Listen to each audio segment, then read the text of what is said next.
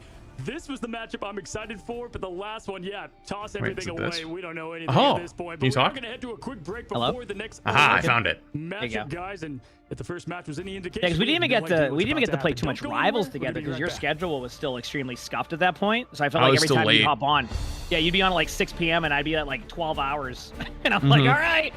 Yep. So we didn't even get to play a ton then because obviously people would have known since we've been gaming together for like 5 years. Yeah, I know. So. Actually, yeah, it has been 5 years. It's been a weird 6 months because we've just gamed so much together, and then it's just like. It has been a weird 6 months. Yep. It's all good.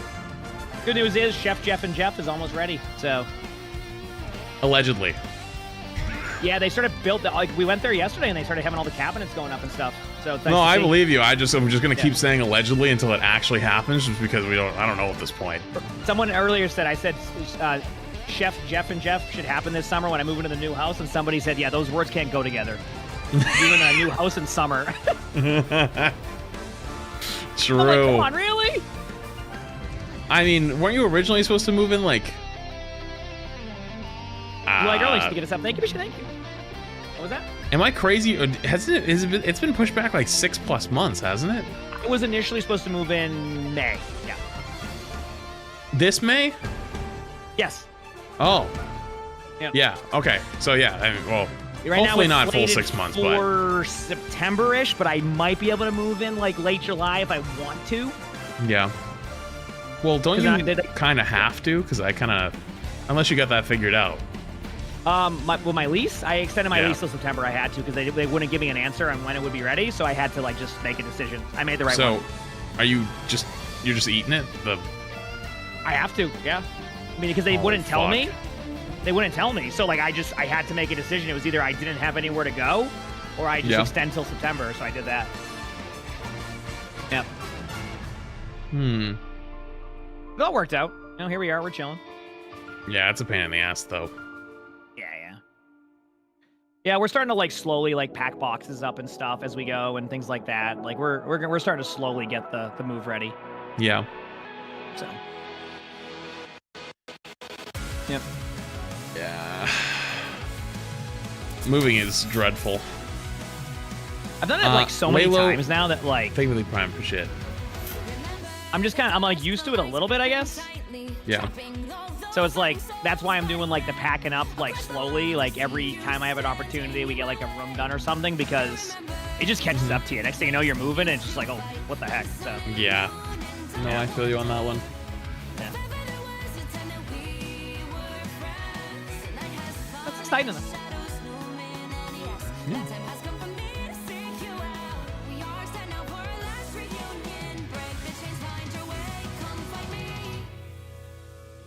I appreciate the Discord overlay, but why is it I'm excited on? for when we do have so the people know Chef who's Jeff and with? Jeff. It'll be a good time. Yeah. That'll be fun whenever we get to it, or whenever it happens, I mean. Yeah. We gotta set up a sponsor, though. Subi we gotta make it a big deal. This is like a... Yeah? Yeah. You know, like get one of those food sponsors, and then we can go and make an amazing thing together. Or we can make a cake again. What is the hardest thing to make? Imagine that. Like a beef Wellington, probably, right? Oh, I don't know. She's sure he wants to make that? No. I'm actually very sure that I don't want to make that, but it'd be funny. Well, we'd have to invite Steve over to test it because I ain't trying my own beef Wellington. I'll tell you that. Steve might just tell us he's sick and then just not show up at that point. Just preemptively sick. Like, what day is it? Yeah, I'm sick that day. Couldn't go to the wedding. He thought we were gonna feed him. Yeah. If anybody doesn't know this callback, look for I think it's on Flat's YouTube. It's called like I forgot what it was called, but basically look for Chef Jeff. It's like Jeff, Bronze Bakers or something. Yeah, Bronze Bakers or something, and it was hilarious. Welcome back. I think we all needed a quick Part 2 break with the Marvel Heroes staring into the souls. Luna DJing as we just came off an insane upset of Techie versus FlyQuest. Techie like the panels that Cozy has in the back there. Player from this next match. Yeah, they are nice. You couldn't write it better. We've been looking into panels recently to put on walls, and those are some of the like very similar. They're really cool. Yeah. Tight series. It was very difficult for me to really pinpoint what the. Why would you get panels though? Like for sound? Yeah, Sentinels and static. Like probably the match of the Aesthetic. day when it Yeah, comes makes to sense. two Titans. My stream room has a bunch of sound panels going in there, like professional grade ones, but those aren't ready to. They won't have those till like September or October. Really, like months out of like delivery. No shit. To get that reverse sweep done to them by Team Nemesis, a team that has continued to find the weaknesses of others. But Envy, one of the favorites going in, winning a lot of grassroots tournaments and coming in here. I like this previous results screen here. This is a good idea. Very good teams of 100 Thieves, and even if you miss like matches, you can kind of catch up on it. It's really cool. Yeah, nothing to scoff at out here. You know, finding themselves in that lower bracket final in a very close series between themselves and FlyQuest, where FlyQuest had won 3-1, and then on the other hand, Sentinels, you know, in a very crazy reverse sweep from Team Nemesis, which you know. Wait, they got reverse swept last week?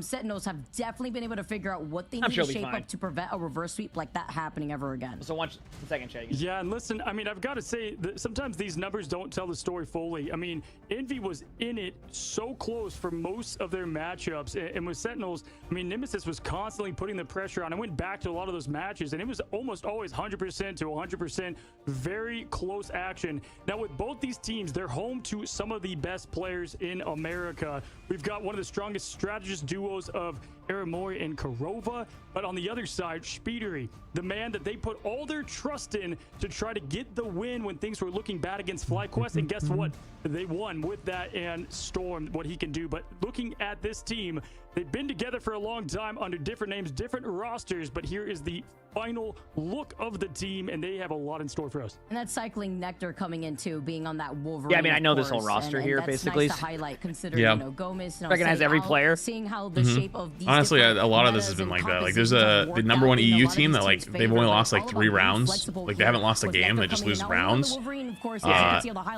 like Nevix, Finzi, Sparker. You know what I mean? That's a good team. Yeah, they just don't lose. Like, they have no one's come close. I'm not surprised. I mean, those are all really good players. Panther from Rad Esports, showing his flexibility, showing the die potential that they can run, and honestly went off against teams, essentially eliminating Nemesis at Soviet Steven thing with 2 months. Appreciate it. Didn't work the second time when around, did Crimzo become the tank? Triple comps. You have Crimzo who can flex to just about anything. This kind of a while ago, actually. I think I don't know if he stepped in when Gascon stopped playing for them, I think, or someone else stepped in, and then he ended up taking a spot. Another target ban situation where we saw with FlyQuest, a lot of those target bans were just completely filtering into their weaknesses. It's so random seeing him be a tank, you know? Yeah, well, Crimson was coaching them for a while. We saw the flex to the group. Oh, they swapped him for Hogs. Oh, that's what they did. Right. Figure that out as we look at Envy. Oh wait, this is Envy's roster. Okay, yeah. I mean, you could just tell from the class of their whole. This is literally just like the Overwatch retirement home right here on this one. I know this whole roster here. Yeah. Consider him one of the Vanguard GOATs and helming Doctor Strange, but now we've seen him shift to a lot of Magneto lately.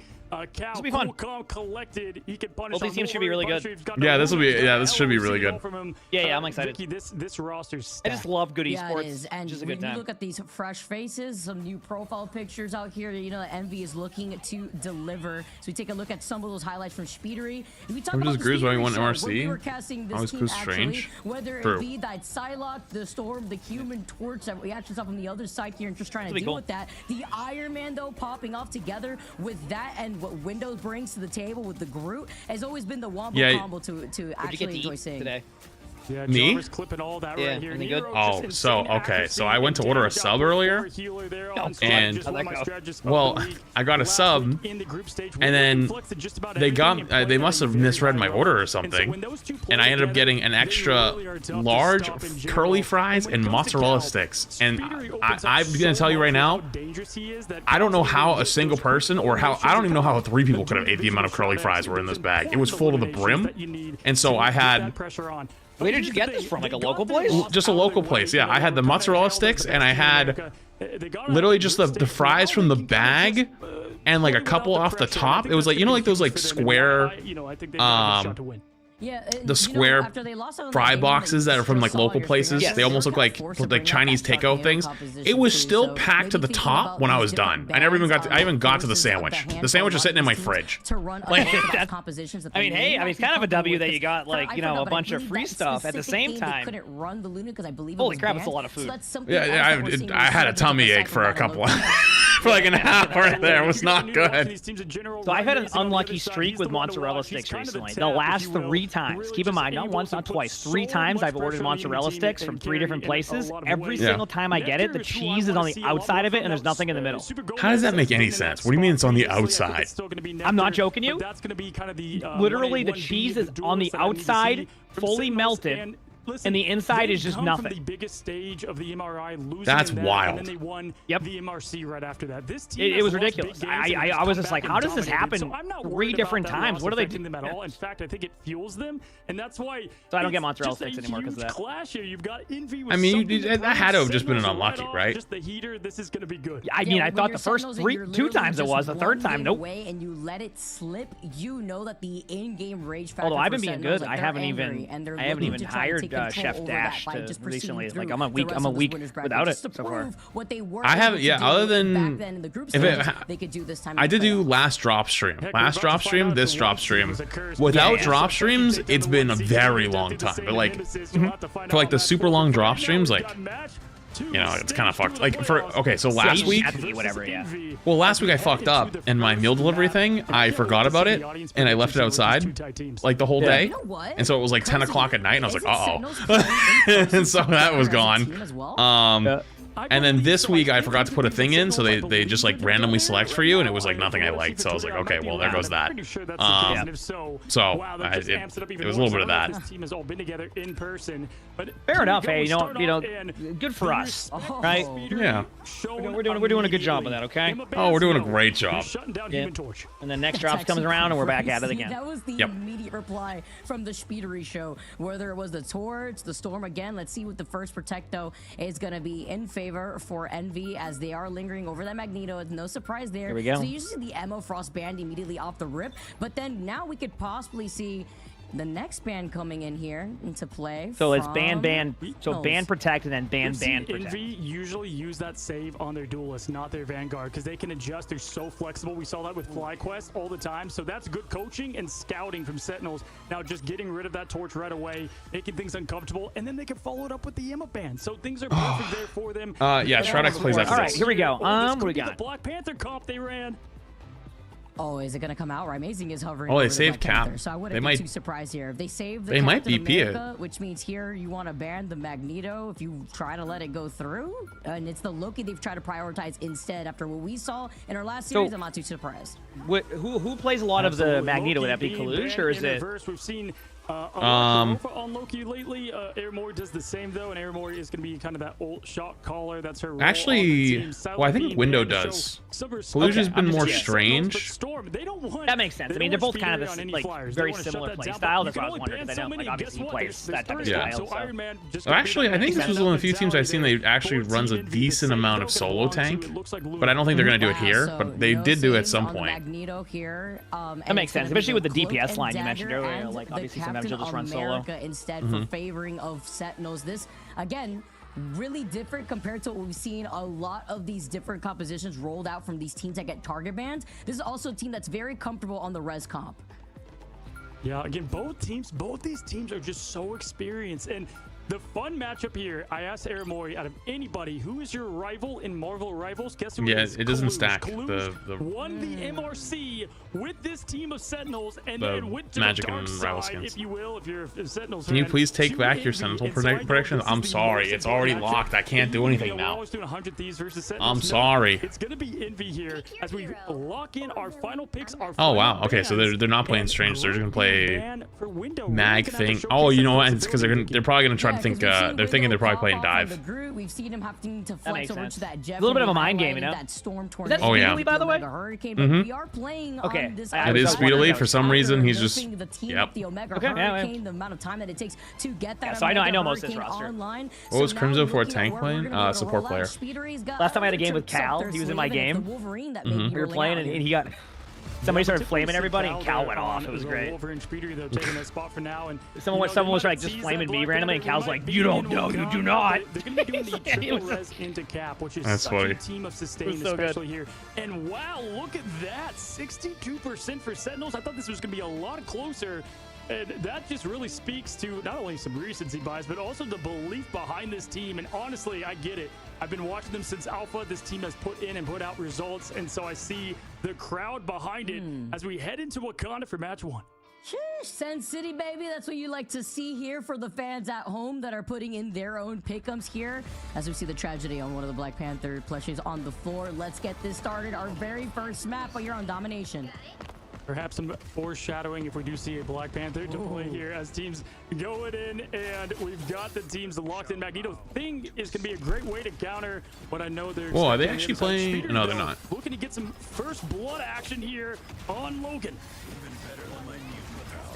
Prowling about. 10 hours is actually a little nuts. I mean, you've had a month to get the drop. If you haven't gotten it today and you're waiting till the last day, it's kind of like, you know, like the homework is due tomorrow and you're starting it today. If they're like me, I didn't do my homework, so I don't. Yeah. Did a good analysis there. I've seen so many people like, is it done? Is it done? Is it done? I'm like, guys, it's been, the Emma drop has existed for a month. A month. Great where they left off now, getting the elimination on Cal, opening do they have the? Do they put the drops in the menu? In game, no. I feel like games should start doing that. Yeah, I agree. Like in general, I feel like not everybody knows where to look to find that stuff, right? So I feel like games should just start putting like drops in their menus to let people know where to go to or like when they are. Oh, it's on the launcher though, apparently, so that's something. See, the launcher I never really looked at when I would launch it, so maybe it's like, I feel like it's like you skip by it sometimes. So really, yeah, me too. It's good it's in there, but I think that games should just start putting them in launchers. When, I mean, not launchers, the actual menu. Yeah. So far, good job by Sentinels here. Well, I think they're about to get walked on right here. Yeah, it looks like it. Yep. Oh no, they have Coco. As long as don't get hit. That's a good job staying alive. Well, does sustain here. Huge pick there. Yeah, so Cloak and Dagger is like a insane pick right now. Like, that was another one of those ones where everyone was like, oh my god, this character's terrible. Everyone made their tier list, D tier, F tier, you know what I mean? And is literally like a perma played. Wait, you did a tier list and that was what people were saying? Oh no, I put her, I think I put her in A. And everyone was like, what? You don't know what you're talking about. So, you know, I'm sitting here with a little smile. Look, I have a new strategy. Blondie thing the prime. Yeah, what's that? I'm doing a tier list where I have chat make the tier list first by using the votes, and then I make my tier list after. Captain America being prioritized on the other side, though. How does that work? So chat will vote through Twitch chat. No, I know, but like, and people were like, oh, they all in for res? Yeah. Really good start here for Sentinels, too. Awesome. What's up? Because Envy doesn't even have too many else coming up. Sorry, I was just looking at the... Oh, yeah. Look at Sentinel's ultimates on this last team fight. Oh, yeah.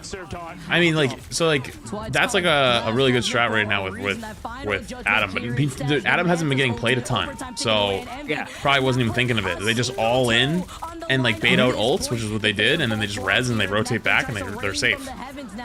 Yeah, I was doing that strategy a long time ago. I know that strat very well. Oh, yeah. The all in and then just ooh. The Eye of Agamotto not finding its mark instead as they get some of that tick pressure away thanks to the Eternal Bond from Sentinels. Yeah, go TP for spawn. It's not like your TPs. Yeah. Did someone disappear and get sent across the map? Yeah. This team is locked in together in person and they are showing it. Holy crap, Sentinels are popping off so far. Yeah, they look good. Talk about a dominating first round. I love this point also is really good for their comp, like the triple res. At the mouth of that portal, just in case. Now you're on the stellar space. Before finding nobody there, but talk about this one not as good for it. I mean, Kurova there just getting everybody back, and I mean that's just what this can do. And even if it's crazy, like looking at the scoreboard there too, and like just to sustain that happened, that like there wasn't even that many limbs. It was just like a long team fight. Yeah. Honestly, a lot of the games are like that. Like it's all like whose supports ult better, whose tanks don't explode, and then like one DPS versus another. Like it's always one DPS that's going crazy, and then the other one's just kind of like a you know, poking their supports, poking their tanks. Literally the best Oh, Dior thing the prime, Banana thing the prime. To the sustainability and the pressure coming out from Nectar. Combine that with the Captain America to jump in right alongside you, and you're gonna be able to thrive here. They're literally shoving Envy all the way back close to their spawn room doors. Yeah, insane. I mean, if Rivals ever gets a documentary that's going to play, is going to be a cold open. It's just absolute perfect map one there as we have Nectar now picking. What's cool about these two teams too is that both these teams like they just like know to play aggressive and do that too. So like they both are like mind gaming each other. I know their play styles from like just years of playing with. On the Captain America right now too. Just cool. Building in the pressure, allowing the space Nectar comes into the bubble. Damn, it's crazy that you can go in there and just get out with that. Yeah, so like his hitbox is like kind of wonky when he does that, so it's really hard to hit him. That makes sense. And you just do that every time, and you just get like 30% ult charge, and then run out, run back in. Yep.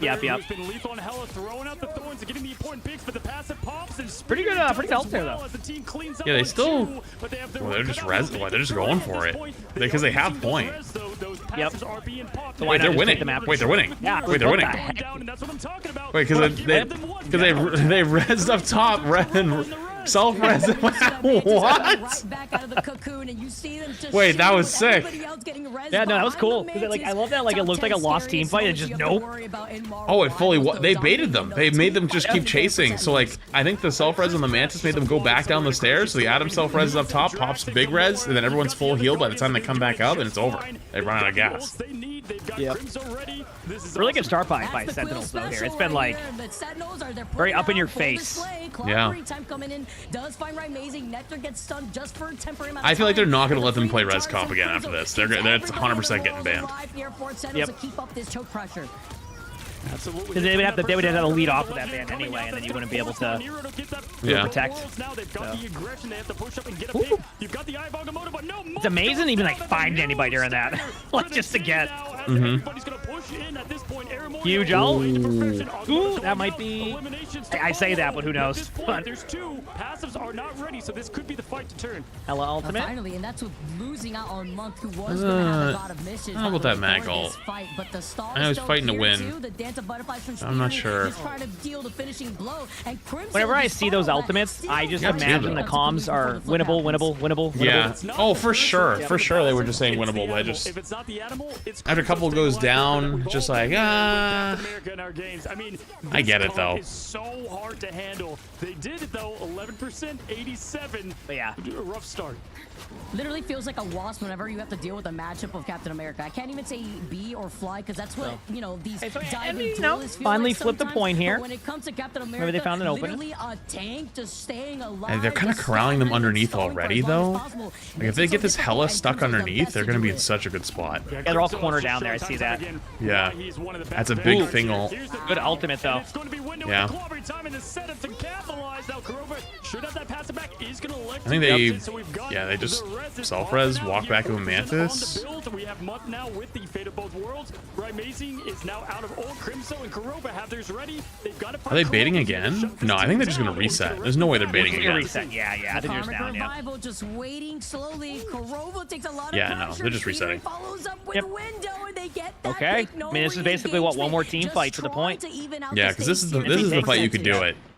That's exactly what they needed to do. I think Envy's gonna go up there, fade out cooldowns, and just going aggressively. Well, they had to hit a strange ult. If they hit a big strange ult, I think they win. But if they don't, then it's like my strange ult. Good luck. You've got the Dance of the Butterflies, but look at Sentinel starting to charge up. Awesome jacking the prime. Goodbye again. You're sending you gets back. green out. Kurova, though, in this next engagement with Nectar, using the legendary, can send them back in this fight. Nectar is closing in the distance, needs a little bit of freedom charge before diving back into the back lines of Envy. I think he's trying to walk in with the castle. And Month had already used up the God of here comes. Oh, that's a good location. Good bubble. They both die, but I'm pretty sure they both have self-res. One of them's definitely resin. Oh no, only one of them did. This is the skirmish that I expected between these two top teams. I'm loving this. Gonna cap it back 96 to 96. This is gonna be a good one. Close. Here comes Clobber in time for the cleanup and the combo. Oh, we can get this kill, and they're TPing back too. Yeah, I got the limb, so they're probably just calling the tap. We have portals out. Oh, they're tapping. They're definitely gonna make it there in time. Yeah, and they have res still. They're sitting on it. Nectar taking 1v4 That's a big kill. Oh, that's a big kill. Oh, kills 3. That was actually really good by both teams. It just shows you their skill level. First round, yeah, you know. What is this camera? Did you see? I just saw that. I had no clue. Okay, got 5 Nights at Freddy. Yeah, I don't know what the animatronic. What in the world was that? You know what that is? What are you doing, dude? Come on. Yeah, okay, I'm gonna go on a limb and say they are not gonna allow them to do res comp again. There's no way they get away with that. Probably not now. Awesome, that was a really good play. Adam Warlock player does best. Combine that with yeah, it was really good. Resets out here too. You're just re-engaging. I'm gonna go to the bathroom real quick. I'll be back in 2 seconds. Chat, I'm gonna get up and stretch. Go to the bathroom. I'll be back in 2 minutes. Don't go anywhere. If you're on the TikTok side, come join us on the Twitch side. If you We've seen it time and time again. Triple res on domination especially is just one of the hardest things. You can only ban so much out there. And Nectar, they stepped it up when needed. We talked about that being a little bit of some of the weak link that we saw on the film. And just flipping the script there. 21k, 11 eliminations. Hats off, buddy. But yeah, 9k damage there with Kurova. 12k to follow that. The team played great. Envy did well, especially on that second point, but it was too little too late. They want to look to clean up a bit of what they can do there with the Vanguard. But they shut down Speedery. That's the first step to success against Team Envy. And the issue with that is Speedery doesn't have to worry about getting 1 or 2 picks in that case. It's about having to worry about getting 2 to 3 more with the revival too. So aside from the reses that you have to try to chase down these individual Adam Warlocks, these Star Lords, these Mantises, then you have to try to fixate on helping Peel for your backline, getting some of these follow-ups, and then Crimzo is so busy already just dealing all this pressure in your face. Yeah, absolutely, just directing the fight. I mean, we've highlighted this, whether it was the MRI and everything on the line. I said, man, this is one of the best teams with the res comp, and that was when it was meta. But now they added the Black Panther comp and this new dive edition. But they also have up their sleeves flyers that either Nectar or Rymazing can play. And Rymazing just going from one of the most lethal duelists in the game to going to Mantis here, and kind of the new Season 2 Mantis that we have, giving them more flexibility. We can stack up the buffs, stack up the healing. There's so much strategy and just top-tier play with triple res at this level. Insane job from the entire team, highlighting Nectar here. 21k damage, insane. That's with supporting Nectar with these damage boosts from Rymazing, who also put in like 10k damage just themselves. Combine that with an Adam Warlock sniping your face with a 9.4k damage. Nectar was enabled all the way through here, getting 11 final hits too. Yeah, I just want to be a fly on that wall in that room with all of them together having a boot camp. Honestly, we might be able to if we interview them, they end up winning, because I know, just imagine just the eruption of joy there. Or knowing then they're all locked in. They're like, that was business as usual. Let's carry on. I want to highlight again, Aramori, her rivals within rivals, 4 Sentinels, was Kaluge, and they just did a great job at it. And that was with the protection on the Cloak and Dagger and the Captain America. So finding those protects on what you prioritize is how Sentinels is leaning. So it's all about how Envy is going to try to counter this in the pick and ban phase. Yeah, and I wanted to highlight, you know, we've been giving Crimzo his flowers a lot, but also he's a lot of the brains and the coach behind that team, right? And so to be able to just win so heavily in that pick and ban phase. Do I know either of the commentators? We'll see if they can do it again. Envy, they picked them. I mean, I never like. I've never had like. Well, I mean, I guess I got interviewed today, so I have had conversations with them, but before today.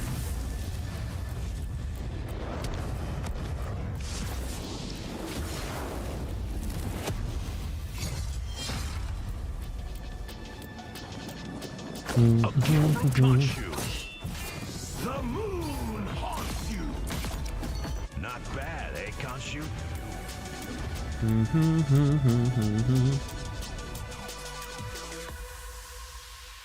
The moon. The moon.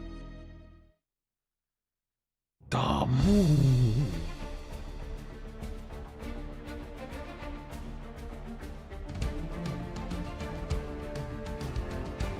Yo. When we're going the second map, I wasn't curious why. Well, that's why it was 99.99 at the end. It just doesn't have as much cover as that first point does. Because as you have the giant fucking walls on the point, you don't have that on the second one. And it's better sightlines for things like Hella.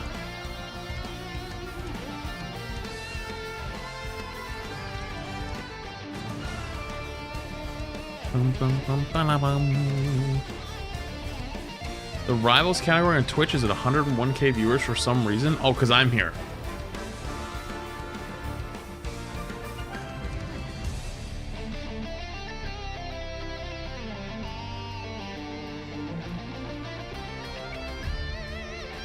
That's all.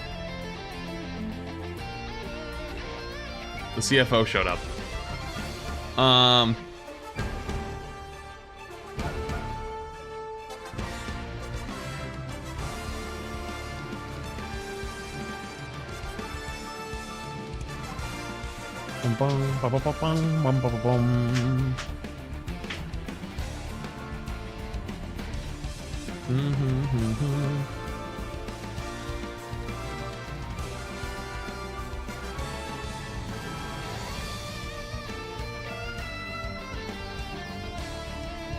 Waiter, 2 minutes and 30 seconds of ads, please. I got you. Here you go.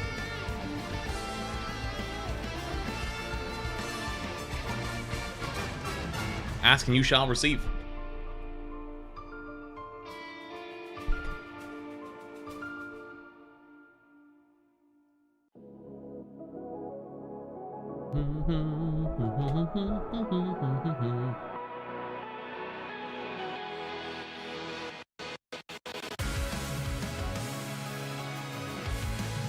First one isn't as stimulating? What do you mean?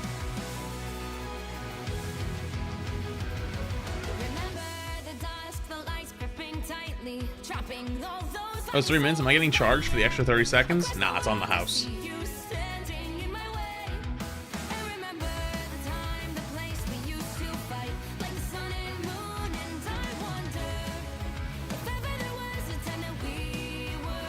Thank God I can skip this ad spammer on YouTube. You know what? Just for that, I'm going to tab out and give you a manual YouTube ad.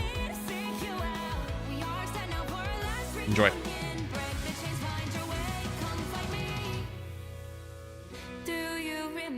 How you like them apples?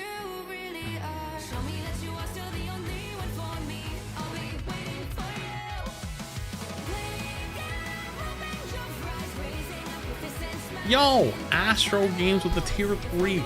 6 months in advance. Appreciate you, appreciate you. Glad you everything in Prime.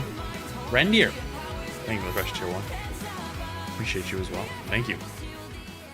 I skipped your manual YouTube ad? Good, I'm glad you did. Good. I'm happy for you. What's going on, guys? Welcome back. So far, Vicky, the playoffs, they are living up to the hype. And right now, Sentinels, they did not just team fight. They assembled like they are in person. In the boot camp, we saw it go from in person into the game. Insane first match there. Yeah, man. The Guardians of the Galaxy coming through with this res composition on the Mantis. Nectar going absolutely crazy. Crimzo popping off, only like dying twice. This team is looking great, leading to their strengths right now. Yeah, directed from James Gunn himself. Just great job from start to finish. You know, and if you're Envy, you know, we've been seeing Mantis bans that handle the triple res. Maybe they go that direction, but, you know, that's not against Kurova, so maybe they go with the Atom. I don't think Sentinels is going to change anything. Crimzo, oh, yeah. Crimzo only dying twice is just so much insane pressure. And then you've got to deal with everybody coming back and then focusing on where Kurova is. There's so much to track, but it's not going to work the exact same in this next game mode. Domination is... Yeah, I don't think they let him get away with triple res again. No way. Does play on, so maybe they do adjust, maybe they don't. Yeah, I'm wondering what second map we're going to be moving on right now, too. Because if you do want to get that focus ban, Kurova being that, like, #1 Atom Warlock player, you know, you can try to toss that already out the window. We know that Rymazing has a plethora of different hero pool to work on, and to work with, rather. And seeing now Crimso's survivability, the Captain America, also highlights why they saved that pick. Yeah, and like, listen, we saw Techie. They lost. They got out. They came back swinging. And Envy, I know that. True, it is more powerful on Domination. You're right. So much going for them. You're right. If you're just it is more powerful. And you're watching maybe the group stage and the playoffs, you might be like, okay, they also just seem really good at it, though. This team was on a run for the ages that we've seen within Rivals so far, and so just it's crazy to see the results thus far, and we could get a FlyQuest Envy lower bracket first round. That would be insane, but I'm not surprised with the way that playoffs is already onto the start that we have thus far. FlyQuest falling down to that lower bracket. Tech EXD smiling, seeing. Oh yeah, of course they practice it. They're number one in a best of fucking three is very important to highlight. We Proba's really good at Adam. Coming like, out of group insane. stage, where at the very end of a lot of our final matches, they were best of 5. See the ban Emma ban immediately. Emma Frost, because even if they do want to try to do target bans and the Torch Captain America ban ends up being a problem, guess what? We know that Techie is a very strong Emma Frost too. Yeah, absolutely there. Again, Human Torch, yeah, just going out. Love the callback to Ryan Masing's game on Black Panther. Now they're just all floating it, and they're locked and ready as we've got our first save on the board. And instead of Magneto this time around, it looks like they're going to go save Emma. Definitely a smart play there, Speeder, although hovering it, not going to play it. But I like the change up at least here. Ban Mag. Yup. Ban Mag save. They just protect one of those things right now? What's up? Couldn't they just protect that same strat right now? Captain America wouldn't be too surprised. What, Adam? Master Magnetism being well, no, for because like right now so far with the bans and the protects, it doesn't seem. So you could, but what ends up happening is they can still ban it out by banning Mantis. Okay, which is happening right there. Yeah, so the idea, I think, at least for when I was playing tournament stuff, is like sometimes you just left it and just hope they didn't, because you could still put yourself in a really good spot with your own ban phase. So like what they did here is they banned Torch right off the bat, because they just didn't want to play against Torch because they have a really good Torch player. And then they save Emma. Emma and Mag are the two best tanks in the game by far, so you always protect one or ban the other. So last round they protected Mag, banned Emma. This time they've saved Emma, so they're gonna ban Mag, right? Okay. They saved Captain America because they like the dive as the second tank. So like when Mag gets banned, you can play Strange, you can play Cap, you can play Venom a little bit, but it's mostly Strange and Cap. So they saved the Cap for that. Other team bans Loki, Luna, best supports in the game, and they banned Psylocke. Psylocke top 3 DPS. It's like Torch, Punisher, Psylocke, I'd say is top 3. So they banned Punisher before today. In our first series, though, Sentinel's gonna run Punisher. Yes. So right now that's why they say Punisher. They're gonna ban Punisher. Okay, there's the other Mag ban coming in. And it's gonna be a bit of a different strategy. They might save their own Punisher here potentially, but or they could they could save Psylocke too, or Wolf. Oh, Wolf could be good too. It's like the top is like Torch, Punisher, Torch, Psylocke. Oh, interesting. To go against that, and so in reverse here now. So what would be a good ban against a group comp is the question. Because like that would be. Want to float that, but right now they seem pretty confident that they don't care. Honestly, I'm very interested in why they chose group, because like I like that. Yeah, I like the Psylocke ban better because they ban out 3 of the really good DPS. They banned out Storm, they banned out Psylocke, banned out Torch, banned out Mag, the best tank, right? So like they can still run their Loki Luna, but you can deal with the group by running Wolverine. You could deal with group by running Bucky. You could deal with group by running Punisher. So they're probably gonna do Punisher, and then they could do Punisher, Mantis, Ultron, and then Cloak. So they would run triple support, and so like Ultron's flying over the top, Punisher rips down walls, and then they could either run Strange Mag or they could run Cap Mag, and then like make it not really a big problem. We'll see. I'm curious to see what they end up doing. There's like, and like you might be confused, like why didn't they ban the triple res? It's like triple res is a lot better on control, just because like they don't have to move and they're all fighting over one spot, so you get a little more value. Yeah, not as much. So like I think they're probably confident that they can deal with it here, but they can still have it in their back pocket if they really want to, you know. This should be good then. So both teams are probably pretty happy with how the ban phase went outside of So, see how it goes? Well, actually, they're not. Yeah, they're running Luna Cloak. So, because Luna didn't get banned, actually, instead of running the Mantis, they're going to run the Luna instead, which I didn't even think about that, but that's pretty smart. I love how both teams are actually running the Luna, and it's Kurova and Nero, and like, yeah. Well, they just play it like a DPS. Be much healing. I was gonna say, could be much healing there. Yeah, well, Cloak does so much healing, so like, Ultron's just basically a flying DPS. He's a support, a cosplay support. I got you. Yeah, and they're running Wolverine, so they're both probably gonna be trying to kidnap the other Groots. Yeah, that makes sense. Cool. It'll be interesting to see how this plays out. Yeah. Looks like already a good start for Envy, though. Yeah. Which obviously they needed a good start after that map. So. I actually don't know how they're going to be able to retouch. Looks like they are tapped. Yeah. They did get they already have Ultron ult too, which is crazy. Yeah. Ooh, Kurova with a huge pick on the Cal too. Yeah. That basically saves the group from. Yep. Oh. Huge play by Window though. Cloak ult on point though. I think there was a Groot wall above the Cloak ult, like where they were coming out in that corner, and then they killed multiple people with it. That's crazy. Wow, what a great retake there. That was like super close. Yeah. They used a lot of ults though. But actually, no, they'll be fine. They have Luna ult. They'll be fine. Yeah, their ult pool's looking great. Like, and can Amazing stay alive through the onslaught that is going to be Speedery on Star-Lord? Crimso getting that early pressure. Love the see, now they have 24 seconds of Luna ult. So, like, what are you going to do against 24 seconds of Luna ult? Well, just, you know, deal with it. Just do both tank ults. Or just that. Yeah, just kill him during it. Yeah, how about that? But it looks like Nero was able to hold that anyway, so... Yeah. I wonder if he split it. I wonder if he split it down the middle with the Strange Shield. That's how they got the kill. My guess is probably. How's it only 37 months for shit? Is he early in prime? It seems like anyone could play just about any hero at this point. One of the beautiful things about Rivals here, as now with only a minute and 42, Envy's got to get this thing together. Oh, it's gonna be hard when you have to split your attention onto the fire up in the air. Amazing taking a different angle. Kalujo that does have that psionic seduction, but they have to break through the walls. Right there. They have to break through the Doctor oh, they.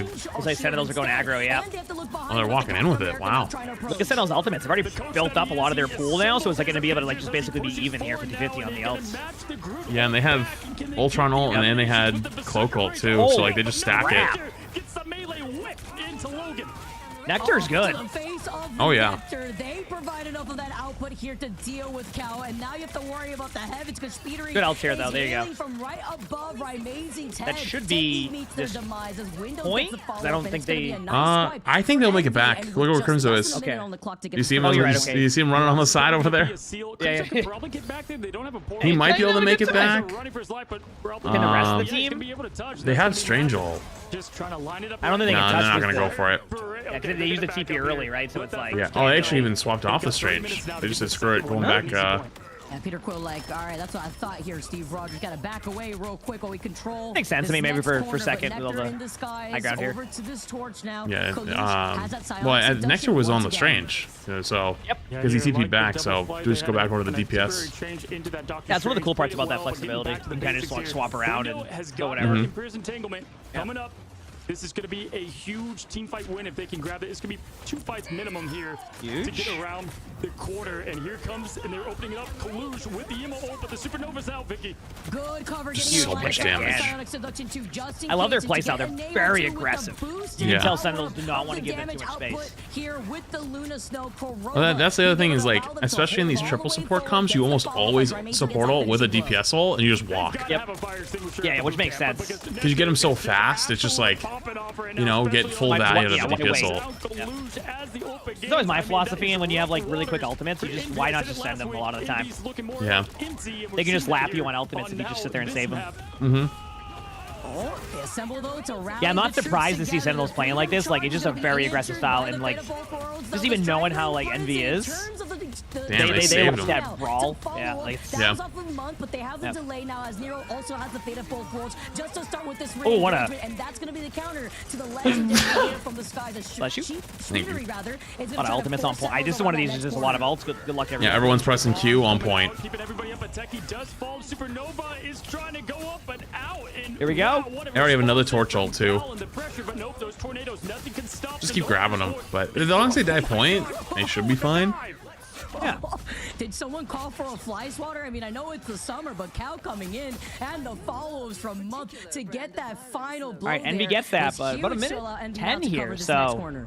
Yeah, minute 10 and they have Luna Hole. The animal off the leash before. Yes. It happened with Techie. It's happening now. Wolverine can Which means this is at least going to go for a minute. The entire team to play on their back. Cal, great jobs with the kidnaps. I love that it's like still a thing with like the length. Oh yeah. Oh yeah. Oh, you know, there's been multiple buffs actually. Really? I'm not memeing, by the way. I know we meme sometimes about that. I'm actually dead serious. That's why I'm surprised, just because. You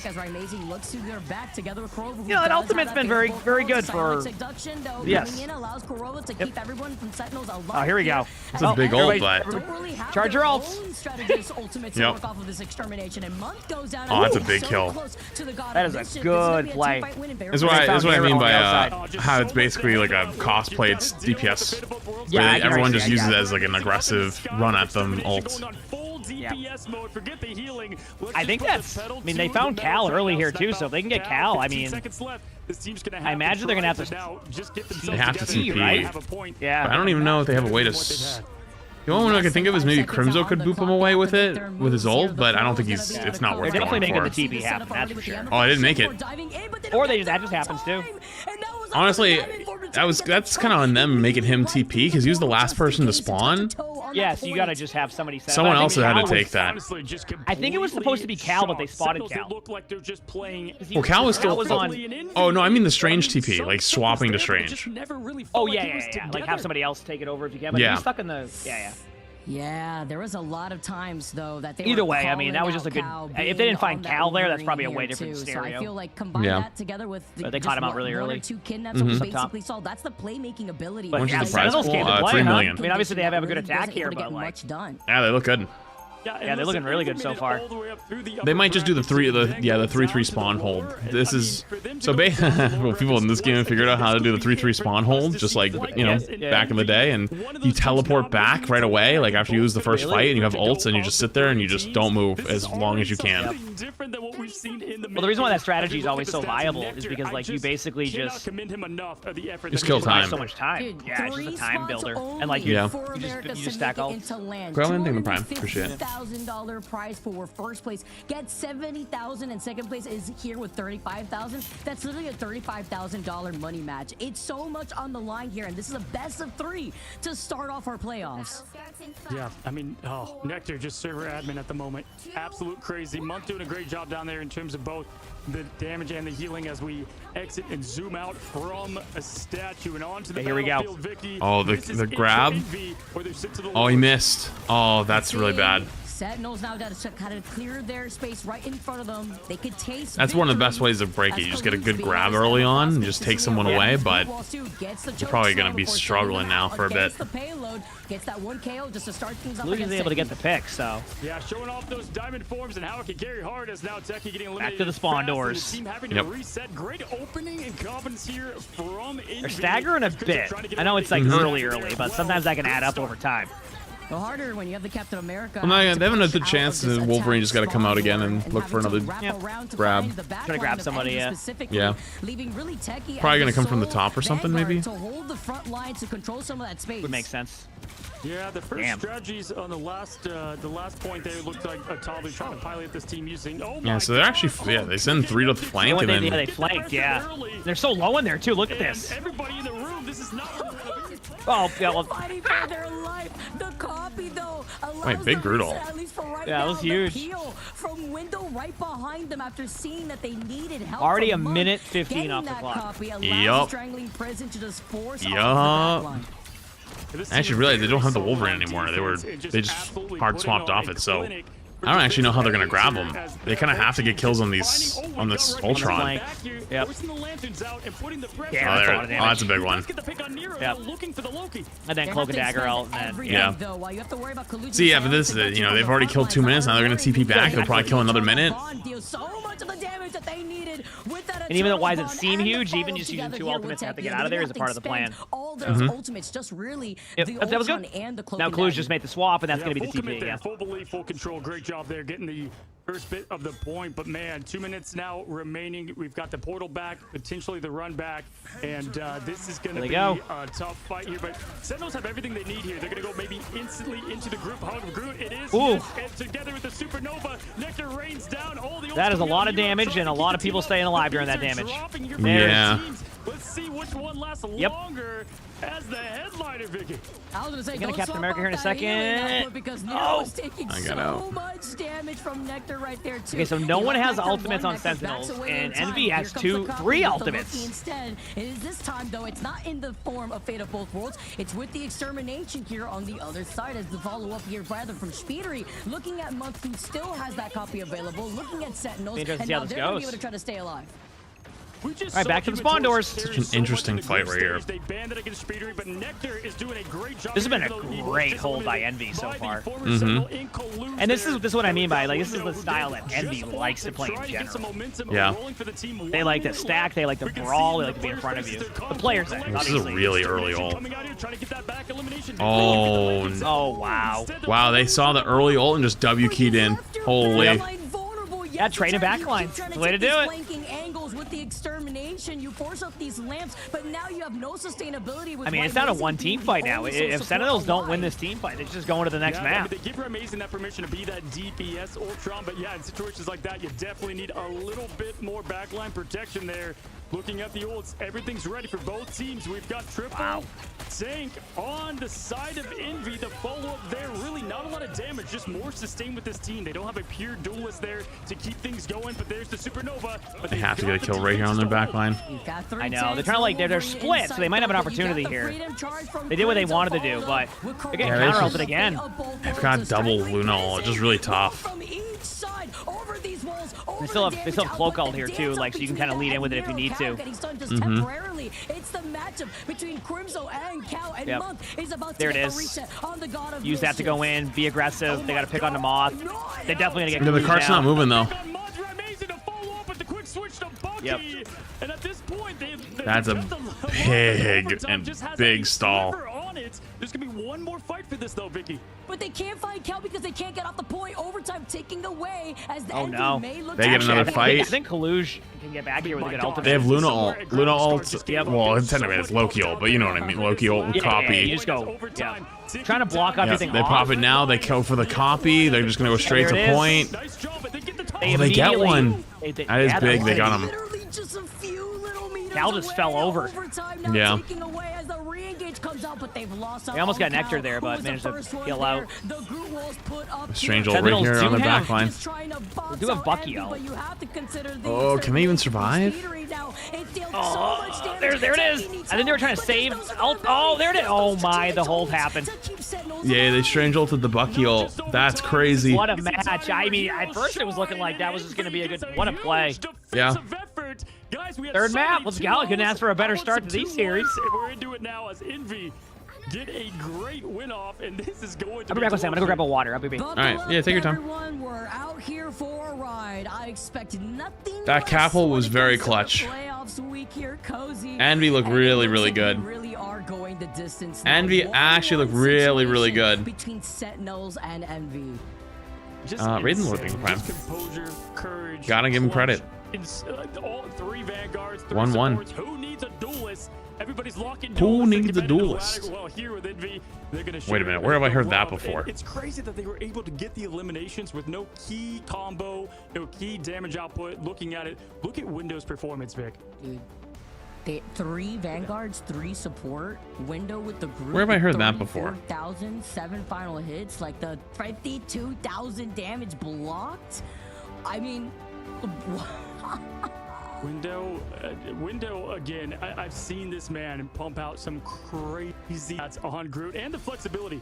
Again, Kaluj, we've seen him kind of swap over to Mag lately, but he is such a good Doctor Strange. We saw it right then and there as the team just fully felt kind of they were feeling like themselves once again, and it was at the hands of the Vanguards this time.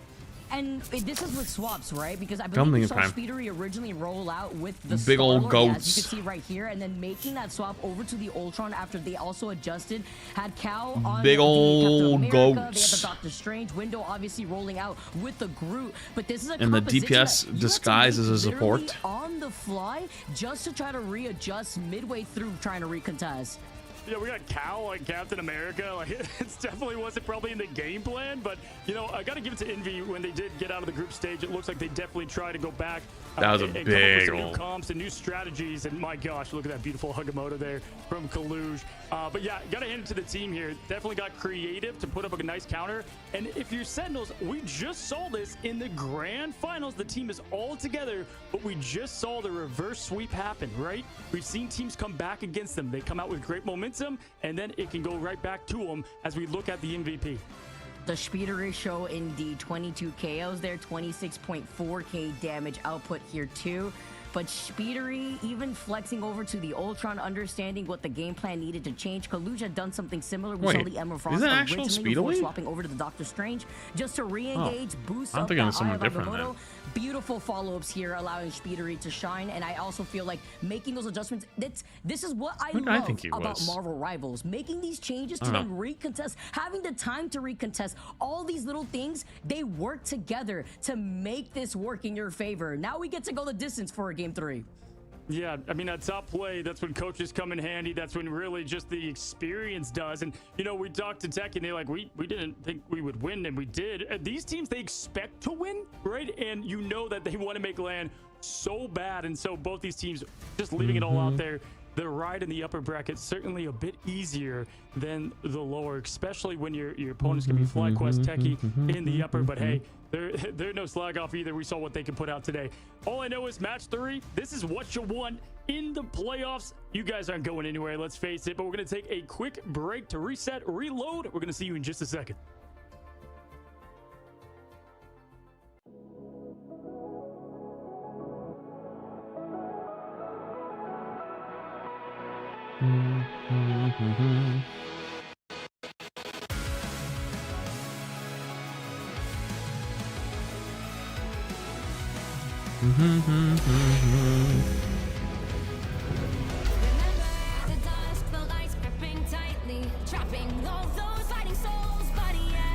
If no one has said it yet, tell ye, thank you, Flats. You've made my day. What the fuck? Yo, it's Stinky Lime with the 10,000 bits. Yo, W Stinky, appreciate you. Thanks so much for the 10,000 bits. That's fucking insane. Much love, dude. Appreciate you, appreciate you. So I'm a little tired at this point. I was checking something on my phone. It means a lot. I'm glad you enjoy being here. Appreciate you. How's the tournament going? Pretty good, I'd say. Oh, it's Stinky Slime. I said lime. Stinky Slime. Stinky Slime. Thank you for the big bits. Appreciate you. How's the FlyQuest game? It was good. Techie XD actually beat him. Big upset.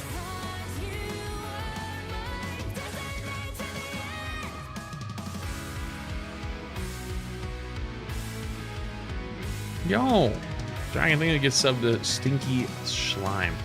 10k bits didn't even give himself a sub. That's what the heck? That's so generous.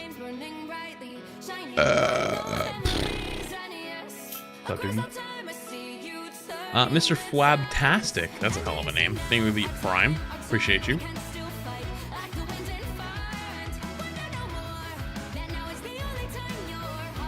What was the most unexpected outcome of this tourney so far? Literally the first game. FlyQuest lost.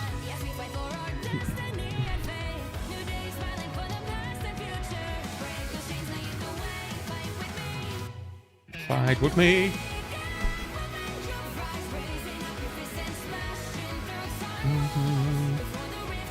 Yeah, I think you're not in trouble. Just the bot. The bot is very aggressive. The bot don't fuck around.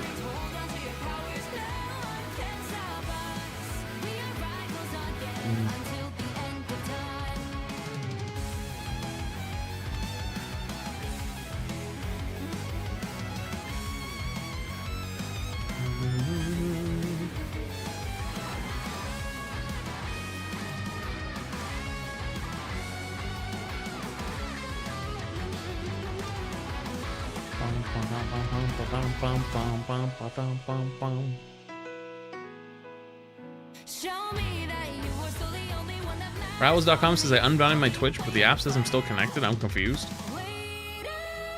I don't know. If it makes you feel better, I've noticed a lot of people complaining about having issues today.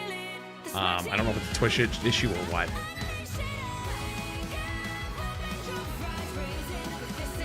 Yeah, I saw that the console to PC thing happened. I saw people talking about it, but I didn't watch it, no.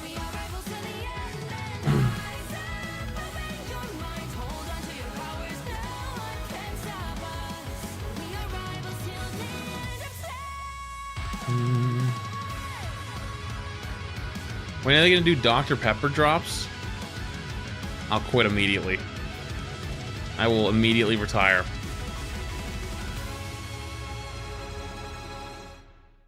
Keep your Dr. Pepper.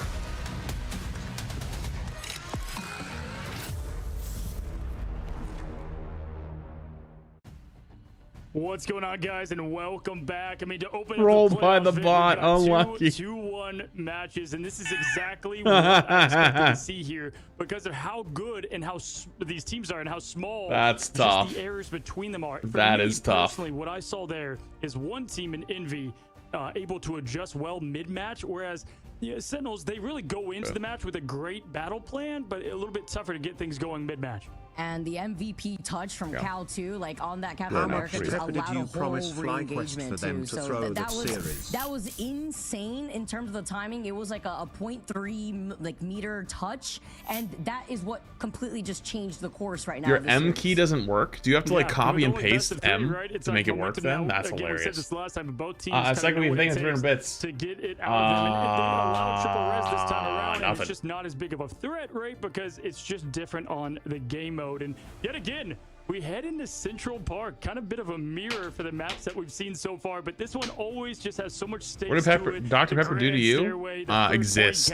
It's got it all, and I'm excited to see these two teams clash with it. And this is also a really good map when it comes to the group, right? 5 big booms for the Emma drop I missed. I'm pretty sure it's still on till 5 a.m. tonight. I think just people have their Twitch being bugged. Also highlights the damage output that we not think of the fresh strategist. I'm like 95% sure it's till tonight at 5 a.m. Yeah, and they've been letting Nectar have Human Torch. This is such a good map for them. Like, I feel like that wasn't in their game plan. So it has me. I'm gonna be curious if Envy maybe they allow the Psylocke, although that's another good map for their characters. So it's gonna be tough to see what they go with in their game plans in it. All I know is they're great at adjusting throughout it, and the Vanguard level of play was near perfect on the side of Envy. Here's the thing with Sentinels, they didn't even play bad too, Vicky. They played great that last match. Yeah, they did. I'm thinking, like, honestly, man, is today like just me seeing? I've always known, but Sleepy Bear thing be gifted. Issue of resets appreciate it. And the lamps against just being able to stay alive consistently. You have to worry about Nectar making some swap ups. Whether Nectar was on the torch, whether we could even see like an ultra. Bargs over Dr. Pep based. You have to still deal with these lanterns. True. It's just so much stall potential. Based yeah, and that's true. A great point. I think going into that map, that was the first thing I highlighted. I'm like, wow, they just gave Nero Luna, and they're gonna have Luna Loki to go with. That's such a tough. I mean, no one wants to go against that, even as viewers going competitive ladder. It's tough. It's tough to go against, and giving it to one of the best at it, not easy. And so I'm curious to see if they Sentinels go a bit less kind of speedery, duelist focus with their bans, and kind of more okay. Let's shut down some of these big threats here. Maybe not get rid of the group, whatever it might be, and go with the Luna ban. Yeah, and are you going to try to keep the Psylocke out here, but then you still have to deal with the Bryn Warren, I think, on the opposite side, like we're not able to see Sentinels utilize the Loki because it keeps getting banned against them, and if it's not the Loki, it's the Psylocke instead there too. And one thing I know is that this is what I love. We had so much talk going into this week of what we might see from these teams and who might rise, who might fall, and it's just so early in the scene in these teams. Now, what's cool is Sentinels in their boot camp, not only off the win, they can have that electric high that they had, but also they can kind of regroup together, and that's massive to come together as a team and talk with in person. Changes the game here, as Envy obviously going to have to do it, overcomes, but they got the job done on that map. Central Park, though, is going to make the difference, and I've seen Envy play great on this map against a lot of teams. Yeah, and I feel like we've highlighted, the strength of certain picks that we've seen with these heroes, whether it be the Torch out here too, as well as the Ultron maybe as well. Psylocke being able to have a lot more of these flanking routes. That is also goes hand in hand. W's great as well. True. Allow Emma Frost to go through. You have the mental projection, so you have even more poke pressure. Starting to feel like I'm either being gaslit that the Emma drop doesn't work, or just the people that are all bugged are just really loud. Yeah, happened earlier too. Happening again. Best. This is what you've come for, the playoffs. This is the fight for LAN. All these teams want it bad as we head into match number 3. One team is going to be sent to that lower bracket. I haven't had Culliver's. I don't think there is one here near me. Advancing to glory in the upper bracket. All right. Park is the location. Map 3. Nice little pit stop here to see who will be moving on in this playoffs bracket that has completely thrown everybody around here with game 3 situations. This is what I like to see. A high-level Marvel Rivals play as the Emma Frost and the Torch are the first to go. Yeah, sticking with the same strategies that we've seen. That Speedery on Torch on this map, you might as well give the L now. So I'm glad that they shut that down right away now with the second one going to Magneto, obviously. Getting rid of those 2 Vanguards. You got to get rid of one outside of Emma or that. And the first save, this is going to show us a lot here. Are you back? With what they go, they're going to just stay with the Captain America. It's been working thus far. I'll just say you're back. Oh yeah, I've been back. Yeah, it's been a long water. I'm not too sure. Oh yeah, I thought maybe you had to walk down to the well and pull it out yourself. Verticality to get out of these line of sights here. So I got myself a water. I was just talking that final blow with the final judgment just to clear space, but also looking at the other side, the next man is going to be the Loki. So once again, Sentinels unable to play Loki. Yeah, this is going to tell the story here. They're going to go Storm again. It looks like they're going the double kind of Speedery ban route, and then that's going to open up things later. But now you're giving. Oh, they're actually just full banning out Speedery. Respond. This save. Yeah, I'm curious if they're going to. Yeah, they're going to go with. This will be interesting here. Before, and getting that access now to Magneto. So basically, ban them from being able to play Magneto and then protect it yourself. I think it'll be for the triple res. Bans for the enemy team. I don't think it'll be. Maybe they're going to. It sucks in 6 months. You know, it's actually a nice format. A lot of times it keeps mirror matchups from consistently happening, which is nice. Which is good. Yeah, breaking up mirror matchups is important because like that means that.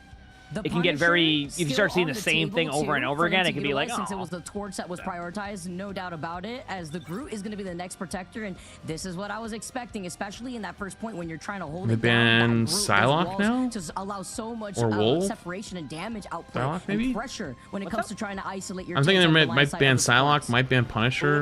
They're going to probably try to full ban them out, but which one are they going to go with? Oh, never mind Loki.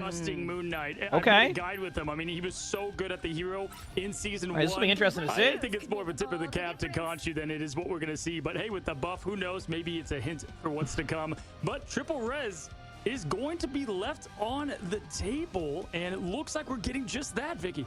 It's a really good point. This is what allows Sentinels to really shine within that first map. Although on Domination, we know that res composition really comes through. Now, can it do the same thing though on Central Park is the question. Yeah, I actually like this a lot because, obviously Dom is where it shines the most, but for this first cap, just getting that extra bit of life and passive from it, really going to help them out here in just overall momentum. One team is out, the other is in the upper brackets as 2 Goliaths clash here in Central Park. And look at the prediction. Wow. Okay, so this is the tightest. It's been a great series to start with here. Thus far. Yeah, it's been a really good one. The chat predictions, and guys, we are just as split right now looking tonight at the outcome of these last 2 games. This has been absolutely I don't think I'm going to stream tomorrow. But the favorite I might go long. Sentinels just missing 1% shy of 60. I got some stuff I got to do tomorrow. This next week is really busy for me. Just about equal chances. Both have been here. That's fine. Yeah, I'm doing the same schedule like 4 days in a row, so I got long days. Oh yeah, because you got the big drops. Oh, yeah. In just a moment, classic pause. Things rolling here. I like how it just says referee. Rivals can handle the anticipation of the importance of this map. I'll probably go do the thing I was telling you about maybe not even tomorrow. Dracula's Castle out here too. I love this map too. The music always makes me jam. Yeah, I just go back tomorrow. Like I was just looking, out some bangers on this opera solo and getting set up with such an insane matchup right now. Ain't Green thing the Prime. Rusty Rivals like in 15 months. For one of the 3 spots in Americas to perform at LAN with the prize pool that we currently have is insane. And listen, guys. Also, I don't think it's gonna be as hot, so it's like it's not as miserable outside. is just trying to prep I mean, it's for what's about to happen. So I went out. I think it was yesterday. We just saw it with all the ults. Again, it's like I got out and I literally like just wanted to go home and go to sleep immediately. As the game tries to get itself. Now, it looks like the rest of the next couple weeks should be good. It's like, you know. Oh yeah, interviews a bit earlier low at the 80s, start of thing. Perfect weather. Now, and the story's the same as that first map. Low 80s that way. You know what I am afraid of? Low 70s is good. The Psylocke was allowed for Envy. So Speedery will be able to be on that Psylocke together with Kaluj on this Emma Frost was what we were worried about with the poke pressure of the mental projection. Now being able to find its mark. When you have a matchup like that, the res comp, you can't just do it once. Obviously, you have to keep going at it just to make sure that you could win not one fight, but like 2 more fights after that. Yeah, I'm curious if they're going to, because Sentinels are on defense first, so I'm curious if they're just going to have the triple res for this first kind of hold off. Did you reset the YouTube stream in like an hour? Oh, true. How many hours is it at right now? 10? Human Torch this time around, it changes a lot of the strategy, right? Amazing going to that Ultron, Nectar, you know, hovering on the Human Torch. It shuts off for the most part that fly comp, and so they're going to have to adapt in different ways. I don't think it's going to be the Black Panther. I think maybe that was just kind of a one-stop shop we saw in the group stage, but either way, it's definitely going to make things a bit different here for the team. It's about catching people off guard and it starting in this pick and ban phase too. Of course, we already saw those pick and bans originally before diving into that game. I'm expecting it to stay exactly the same before we finally get started on match number 3, but it's heating up and you could see it. You could see it in Sentinel's faces. You could see the way that Envy's been able to play, adapt around this, and be flexible. Yeah, I mean, and listen, like I talked about, you've got Kalush, who was on that team, all right, and one day gets the call, and Envy, they got their man. It's 66 degrees now. Yeah, literally, you know, I think it was literally 93 yesterday. Me so much is this team that was kind of this core 6 since the Alpha Sentinels. They were together. They were Nightmare. They had so much practice together, but now you enter in Techie, but not only that, you enter I'm gonna run this now because into Nectar, and I don't know how long this AFK time is gonna be, and I don't want it'll keep it from going off during mid game. So good luck. So it's been crazy to see what the stakes are for this win outside of just the upper bracket.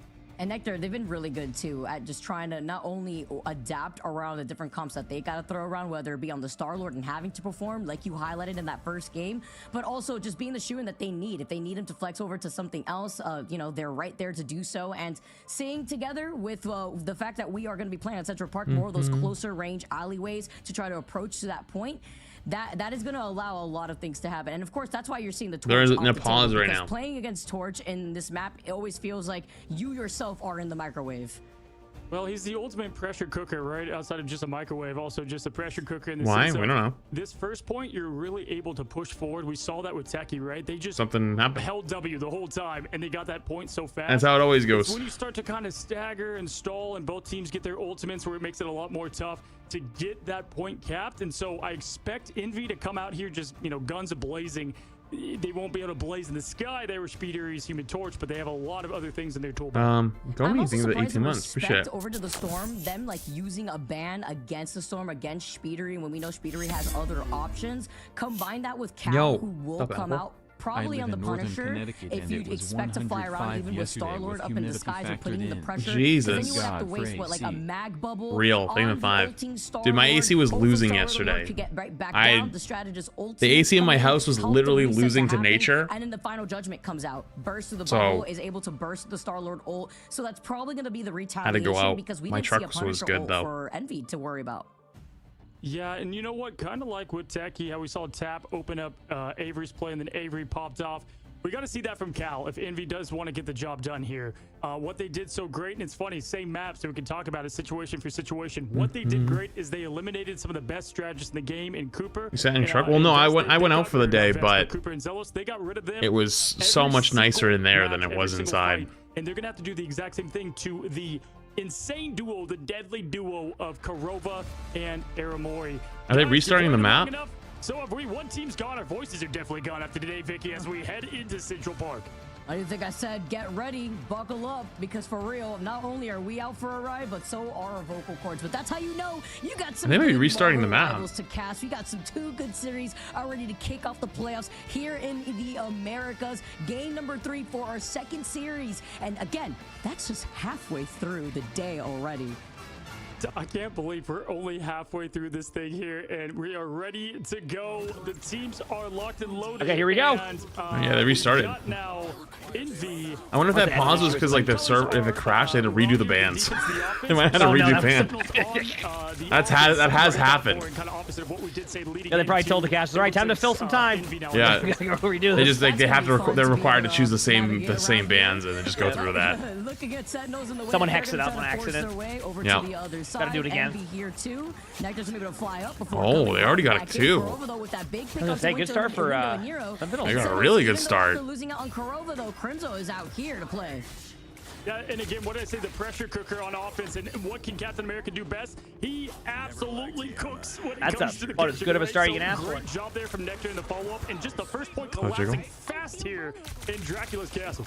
Oh, the rocket actually like just breaking right apart in front of him before getting right back to the safety, but the damage output coming in. Window being still at 99% here because they were able to tap the point. Yeah. And get off the ultimate. Look at this. I mean, you can't step off a pinky toe on this point as the defense holds. Great job from Window. They also have counter ult. They have counter cloak ult now. Oh, never mind. They're not even look for it. There it is. Look at that. See? Yep. They popped the Alto. Damn. I think that'll probably be enough. Because they have Luna ult going, but as long as they don't randomly lose somebody right now. Yeah. I agree. Oh, that's really bad. After trying to use a legendary, still continues going, still looks to the back, nice. Still trying to help heal as Nectar still at the very end. Yeah, Nectar does really well. Yeah, the Star-Lord pick has really been working out. Oh. I cannot believe at this point has been like, oh, there's no way that they're holding this, right? Oh. Okay, there's the res. That's got to be it, right? All the reses. Ice sculpture freeze there too. I think that's it. The Wolverine's still alive. Oh, there it goes. Okay, yeah, it's over. Holy crap, though. I mean, honestly, that was an impressive retake for as long as it was at 99%. Oh, yeah. Dude, Wolverine is scary, man. That character gives me nightmares. Not in my hands. Yeah. Well, I guess it would give you nightmares just in a different way. That's a good point. America into New York, and Nectar just going off right now. Have you ever seen Logan? Right now with the way that Nectar has been able to provide so much. Have you ever seen Logan the movie? On that Star-Lord, they wrap around over to the other side, looking at. Dude, I watched the Deadpool and Logan movie. Or Deadpool Wolverine. The beginning of that movie is referencing the original. Like Logan's a good movie. Very different. Oh, I know. Oh, yeah. Like, okay. Interesting. Yeah. It's very good. Because if I recall correctly, the vibe they were going for was more like a kind of like a western kind of, but like not like the one that you would. I can't explain it. It was really well done. That movie's really good. You should give it a watch one time. As with 1 HP gets taken down by Speedery, and Sentinels will be able to at least re-engage with some ultimates. That just changed the momentum massively for the team, and we just saw passives be used, right? Nectar used that passive, so that's going to be important to keep track of here for the Guardians of the Galaxy Cup. Yeah. And when Envy can win and lose, like how they call it the Guardians comp. I love that. The important to see when you could get right back into the fight just as fast, looking from you've seen those movies, right? Nope. Slowly moves up, being on this Magneto. Guardians is a good movie. But so does it's just fun. It's a fun movie. The legendary up to the sky is going to be able to force they had an interview earlier, and they always love to ask, like, oh, who do you want added to Rivals next? I'm like, what's the list? Oh, no. What are my options here? Oh, that's a big ult right there. That was a really good play. They needed that. Don't you have a slam dunk you could go with on that, though? A slam dunk? A slam dunk like hero you'd want to add to the game. There's like one specific one I can think of that is a slam dunk that everybody like, yeah, I agree. My answer was Thanos. Okay, fair enough. That's a pretty good one. I think my previous answer, the last time I did one, was Deadpool. Yeah, just say Deadpool. Yeah. That was my answer last time, and I was like, I don't want to do the same answer twice, so I gotta change it. Okay, fair enough. That's a slam dunk. Oh!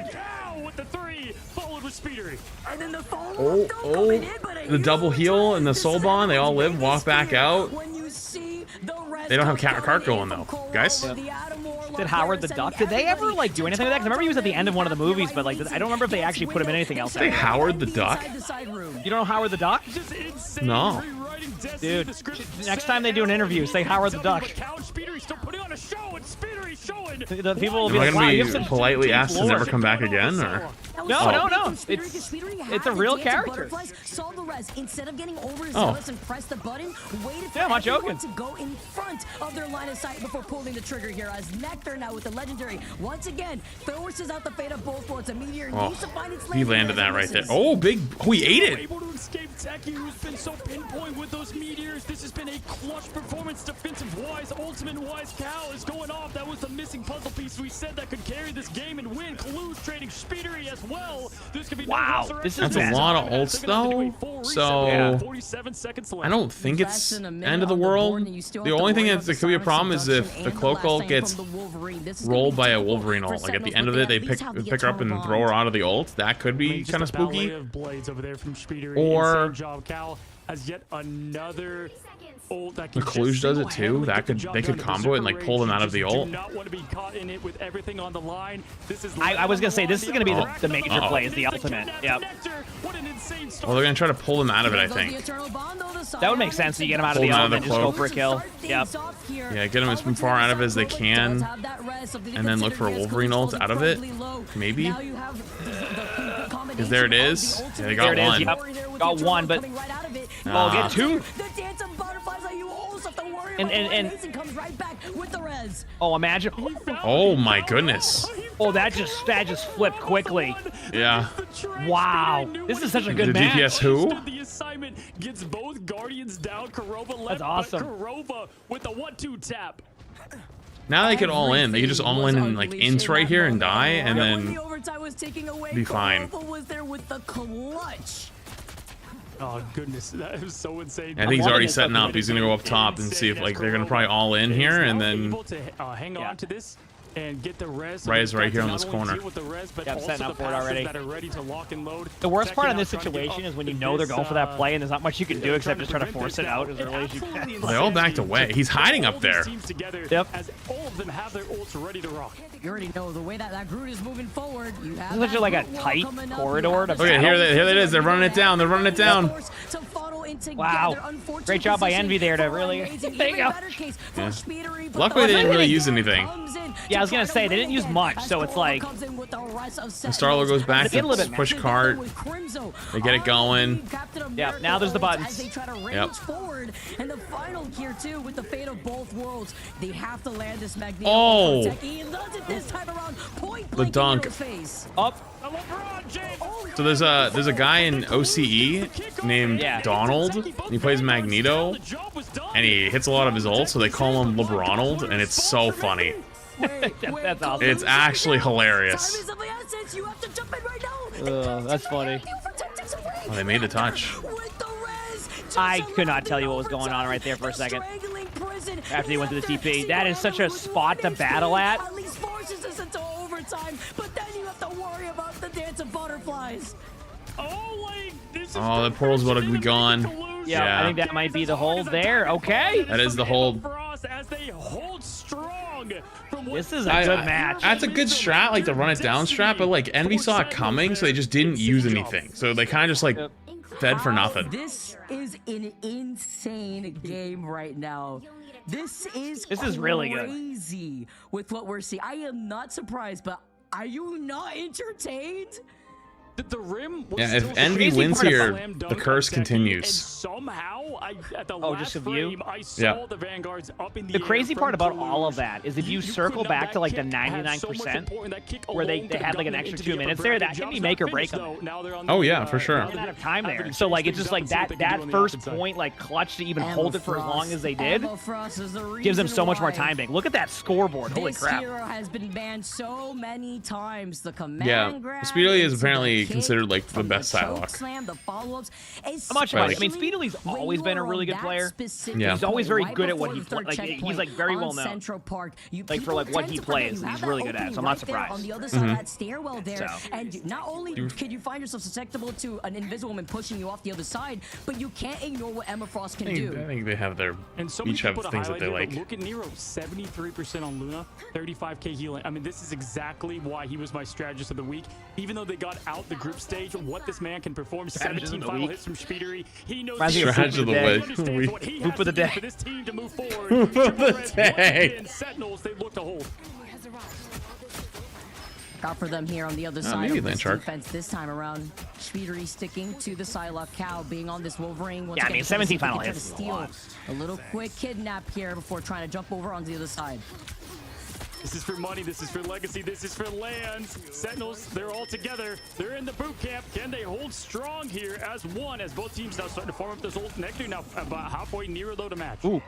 Cal's already low. They just gotta, if they get a kidnap on the Wolverine, it's over. They just have to make sure to not have that happen, and I think they'll be fine. Just holding this back angle right by the pillars to help get any sort of peeling. Yeah, just like the Guardians are so good to push forward and have double lives for defense, it's even harder. Envy has to be near perfect. Close to Nero is so close to ult. Rolling here, Speedery again trying to get rid of the biggest threat on the field. That's Nectar. Nectar now trying to get away to that health pack. Is going to claim it. That's going to be massively. They've got the echoes to pop out. Well, the thing about Nero is he's a very good DPS player too. So it's like put him on Luna. No way, but Nectar gets called out. Nectar didn't get the kill on him. From the Luna Snow, it looked like at the very end, the mental projection also dealing a good amount of that. The Wolverine comms just put so much frontline pressure, they have to leave. They just have to walk away. They're able to take it here on the other side before the portal comes out. Incredible. 1 health on each. Don't know how they did it. And even with the portal just right there, it's going to be Envy that gets that cap. This might be crazy, but I feel like they should swap over to Thing. Just play Thing Mag and just not explode the Wolverine. The dance of the butterflies to get that backline pick. They got to. I mean, they know better than me, but on that res, right, Amazing. They've got the passes. Oh yeah, of course. I mean, it's just basically the idea that like Wolverine doesn't get that value. Nelson in 4 months, always played in prime. Found out Cal was forced to drop down to the low ground here. Here comes a legendary. Should be a good ultimate in the air. Ooh. Call a Cal's at. Maybe get the kill. Oh, good job by Cal getting back in. That was close. Yeah. And now the Eternal Bond, the Strangling Prison, bringing all the Sentinels together. I mean, Envy does not want 3 losses in a row. Sentinels don't want back-to-back reverse sweeps. One of those are going to happen here as Kaluge is pushing forward with this Ionic Seduction. Oh, that's big. Yup, rock. Once again on Nero, this is the same that we just saw, but as we see Speedery going on with the dance of the butterflies, no connections, but Nectar trade. They have to. Envy or Sentinels has to win this fight. Yeah. Okay, there you go. They needed to win that fight. That was so much time they got to kill. Just look at the calm, cool collection of Amazing's face. He has not even moved an inch here with so much on the line. I wonder what Kurova's set up. What do you think? He's in the I think there's something in that corner up there. Let's see if Speedery can find him. I don't know what it is, but imagine what the strat's gonna be. Yeah. Coming in with the Wolverine Ultimate Kurova. Look at they're all running in. Feed in, go. They're so deep though. Wait, they gotta kill. Oh, but they're so deep. He's too far. They're too far. I know we can go get him, but yeah. It's not an easier if you want to do that. The res is up. He gets 3 with that. Again, born again, win again is the motto. It could be I think they did get 2 kills. They got 1 on the way in, and then the Starlord ult got 1, luckily. Yep. I pick up a limb right here too. Yeah. But it's not going to be right now as both stagger. That's a massive win there for Sentinels. So Envy has. Yep. So much pressure. You just so much pressure to the Wolverine. Try to capitalize off of Crimzo getting the first to get taken down as our Amazing answers back with this Mantis ultimate. They do have their own cloak ult. Yeah, that's good. Yeah, just a counter. That Envy's gonna win. They just need to sustain and then win it. Yeah, the Groot ulted. Counter with Groot, yeah. Oh yeah. Yep. They all turn for the Groot ult on it. Counter with a Psylocke. I'll get them low. Nice wall. Grab air, but he can't as Kaluge finishes the job. And at this point, the pressure continues. And oh my gosh, gets a pick though. That's huge. You're playing on ads. I'm not even running that many ads, and they're on a timer, brother. This game has been like 25 minutes. What do you want from me? This is just now built up momentum for Envy to try to claim this next checkpoint. The saddest Infinity War movie you've ever seen. I mean, just the sim, and then nothing comes from it. Window with the block off there. Beautiful job as Nectar, who just seems to be farming these as like an ability. Another legendary up in the sky, but we do have Techie. Oh, he needed to hit that. Does not connect. That's huge for Nero. That had to hit. Oh, they're gonna kill. Oh no. Oh, that's so bad. Yeah, one of those plays. There's the res again. With the res, welcome back, Kurova. says here. Will it be enough? Based off of that ultimate? Nope. So close to that Mantis ultimate, using it despite Kurova going down. The divine revive, he does it again. Wait, the self-res? Is gonna come back. Wait, and they res too? Like wait, they have the res? I didn't even see the... Too much to deal with here. Although with MVP Wait. on your own speedering, the opportunity to lose out on month next year too. More coming in. And they get TP back though. Yeah, wow, what a hole. No way. Right now, Envy's playing near perfect. That res was actually huge. Res and TP back. You have passives. There's not much more you can do. 5 minutes now. But they have 2 ults. One team moving forward to the upper bracket. This looks like a whole circus, the way that we're seeing both these teams juggle to the highest level right now between the passives, between following up with these ultimates. As you can see, Crimzo up on this high ground with the Freedom Charge ready. Legendary, there's nothing to match it. This is going to be huge. It's going to... Yeah, wait, you gotta kill on the... That's a huge kill on the Wolverine. Wait, they're just grouping inside. Wait, they're gonna make this... This is gonna end up being last fight by accident. Wait, they're losing it. Wait, Envy's... They have to die right now. Okay, they can TP back. They have time. They have time. I think they realized... Yeah, I think they realized, oh shit, we need to die. Like... Okay, we've got Speeder and Cal. I don't know the exact timings I get back, right? But this will be a TP play for sure, right? It's like, yeah, there was like 25 seconds. 25 seconds is enough. Oh, yeah, they're fine then. Yeah, they don't even need to TP that, right? No, Nero is. Yeah, they're going to TP it. Close that point again. We'll see how long he can stay in this fight. Amazing is going to be right. And they have a few ultimates out of here. Sentinels doesn't have much, but I mean, you can build out quick, so. They use the portal for a shield to start things off as a dance of losing 2 to that is a big uh-oh. They don't have anything for res either. Yeah, they don't have res yet. They lost both tanks. Yeah, this point's GR. Yeah, and then they got Crow. Oh, they're committing for it. Okay, I mean, hey, listen, that's what we saw they're committing it. Yeah, they have Coco coming up soon. Yeah, they do have Coco and they have res. They're gonna go for res right now. Boom, get back at the full strength. Coco comes in. Maggle too. They get the oh my, they did it. No way. Oh my. Even I was like, okay, you know, 3rd point. Nah, that's crazy. Wow. I feel like you cannot let Sentinels play res comp. That is you can't do that. Like that's gonna be banned from now on. Dude, that would be a tilter if you were playing against that because you're like, yeah, okay, good job, let's set up, and then boom. What a game that was. They actually just retouched with just Mantis Soul and then built up Cloak. Yeah. Built up res and then just popped all of them and just win. That's crazy. What a series. That was awesome. That was absolutely that series was supposed to be amazing and it was really good. Hey, I broke my curse. Let's go. I mean, honestly, that was looking rough at first. I mean, that was 2 major clutches. That was the 50 limbs on the other. Dropping a 50 bomb and losing. What is this, man?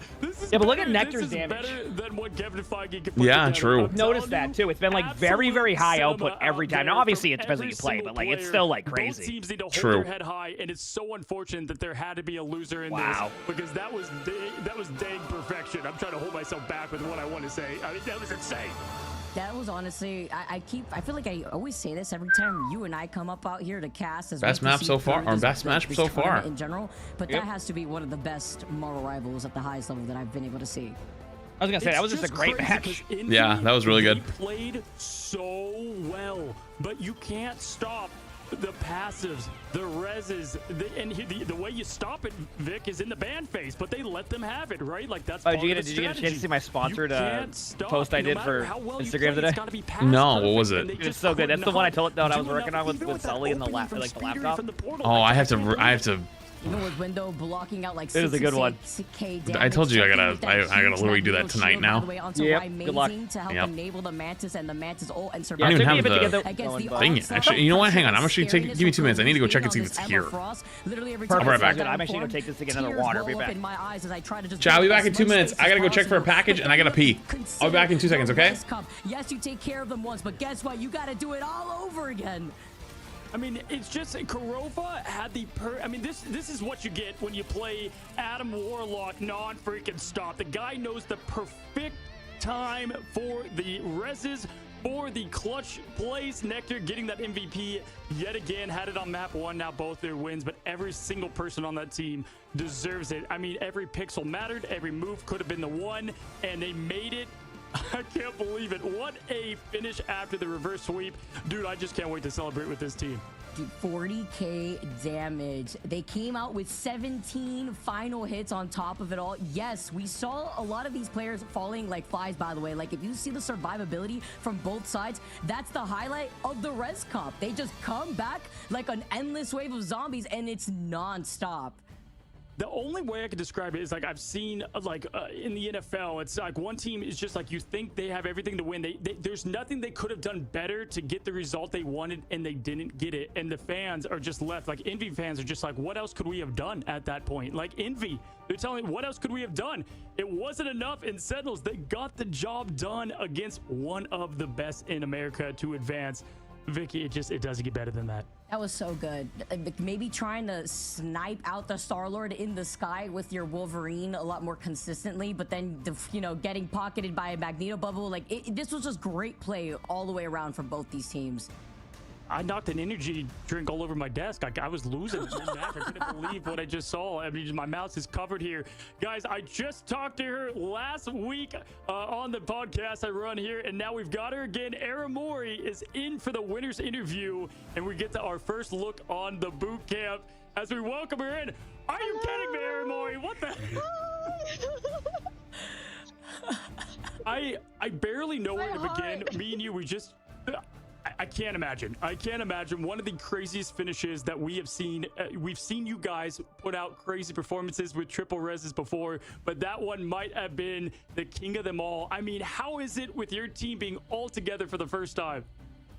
Oh my gosh, the energy is like nothing else. Like, when people say boot camp buff, like, they mean it. Oh my gosh, the energy is so good.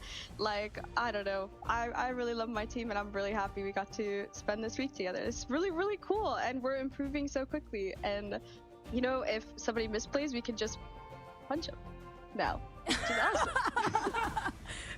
That's true, actually. You can't run away from that. No screen to hide behind either when you try to just brush off if it's your fault or not. I just have to ask, I mean, yeah, the energy, the vibes must be super high, but how did it sound? How loud was it in that room when you won at the end? Okay. Okay, it actually kind of scared me. Like, everybody was screaming, and I was like, whoa, whoa, whoa. I knew we won, and I was yelling too, but I was like, whoa, it's so loud right now. Yeah, it was great.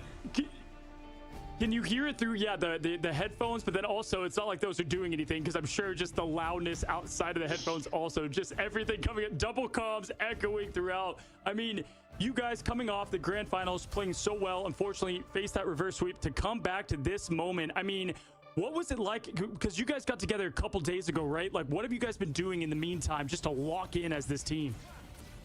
I mean, we've been trying like a ton of things, and I think last weekend, was it last weekend? I think so. Made us realize was that we needed to just play to our strengths, and obviously, like res comp is one of our strengths. I'm not saying it's our only strength. We have a lot of things that we feel really comfortable in playing, and yeah, we just realized play to our strengths, learn how to give them a butt whooping, and that's what we've been doing. And I think it's been working really, really well for us.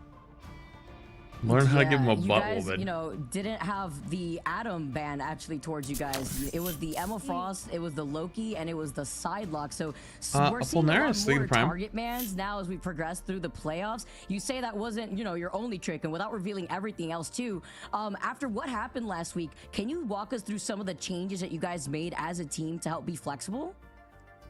Yeah, so I think, how do I say this without giving away too much? I think we all each have heroes that we're really, really good on, and so making sure we can get those and play those are really, really important, which is why we ban and save what we do, and it's working really well for us. And Crimzo is crazy. Crimzo and our analyst Annex have like spreadsheets that's just like, okay, if they ban this, if they first save this, like we're gonna do this, and it's crazy. And I just kind of like sit there and I'm like, okay, yeah, that's smart.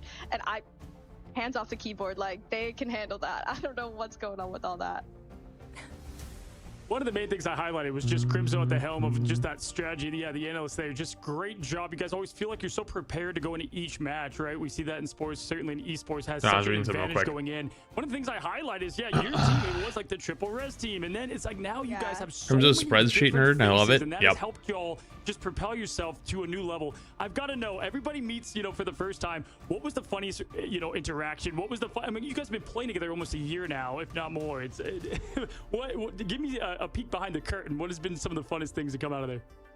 I mean, it's crazy just like seeing everybody in person, but I mean, I don't know, funniest interaction. I don't think we've had like one good moment, but as soon as like we got to where we are, we went to an aquarium together. We just kind of like hung out all day, and it was really special. It was really fun. I've been literally, okay, if you think about it, I've been on this team for over a year, like since the alpha of Marvel Rivals, which I know the game hasn't been out that long, but to me it has been, right? So I've been on a team with these guys for like a year, and I'm like, wow, you are real people. Like, oh my gosh, I can hold your face. Like, oh my goodness. So it's just yeah. It's like getting to see your friends. They're probably the Sentinels facility or something. So that's awesome. Armor, you're great to talk to, honestly. I've been a big fan watching your journey thus far, and it's been so fun to see what you guys have been able to provide here. And now, Sentinels get to move on, and you guys get to play against one of your favorite teams, actually, when it comes to Techie XD facing off against you guys. How are you feeling about that upcoming matchup?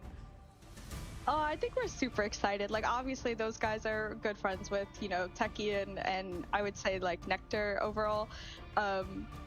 So Techie versus Techie. I think we're excited. We scrimmed them a bunch, and I actually think they they started pretty low, like in terms of like how well they've been playing, but they just keep improving and keep improving. And you know, I could say scrim diff because we're the ones that have been playing them the most consistently, but I am looking forward to playing them. I think it'll be a really close match, and I think it'll be really fun. And also, there's some Techie on Techie action, so who can be mad at that? I mean, just absolute cinema in the making. And I gotta say, I mean, first of all, thank you personally for my voice being gone after this, because I left it all out there on the field. That was just the match of the ages.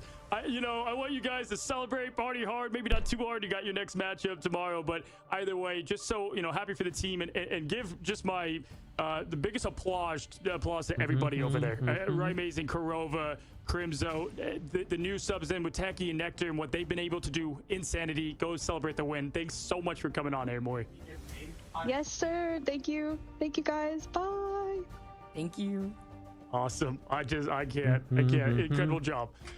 Well, guys, I mean, we've said it. How many times are you not entertained? I mean, we go from 2-2-1s, that one leading up, and we still have we have 2 matches left.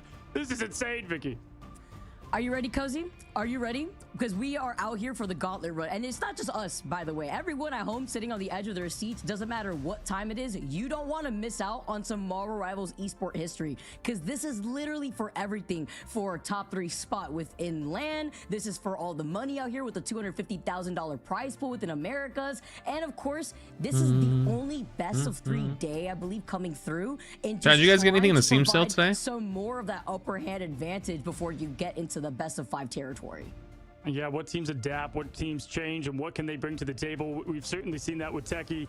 Now Sentinels, I mean, we're looking now, all these casters going on like an 0-4 tear for their predictions, because at this point, Shroud X, Ego Death, they're going to win it. Don't go anywhere. 100 Thieves, Shroud X coming up next. My goodness, this is going to be great. We'll see you in just a second after this break. Nice. This next game should be really good too.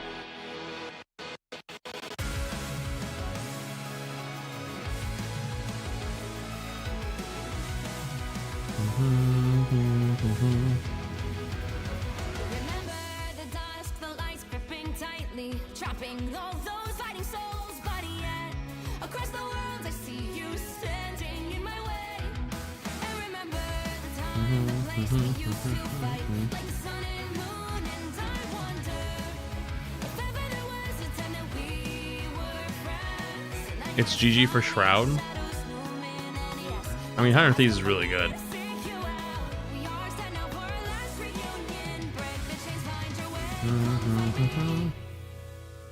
Do you remember who you really are? Show me that you are still the only. Schedule 1 is so fun. It was addicted the first week of played. I feel like Schedule 1, just like a lot of other like the cool like game, like simulation games that could catch real fire and everyone loves, like last for like 2-3 weeks, maybe a month at most, and then they kind of die off, you know.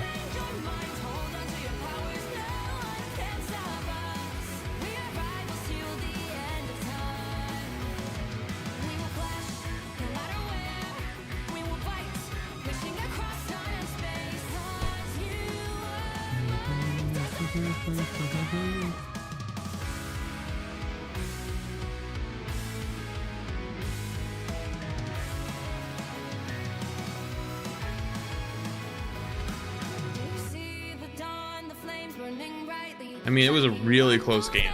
I wouldn't say Envy didn't perform well. They just lost. Really close. A lot being the prime.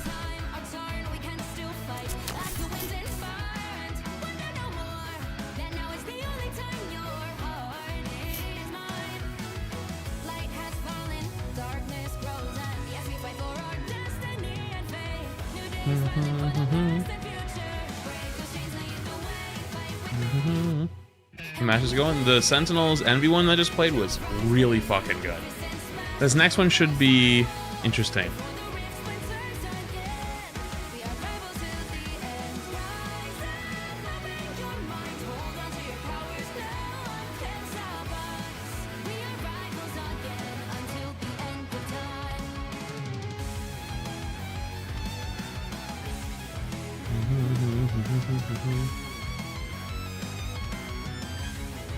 The one I just played. The one that just went retro. No, I think the one that we just played, I don't think it's gonna get better than that.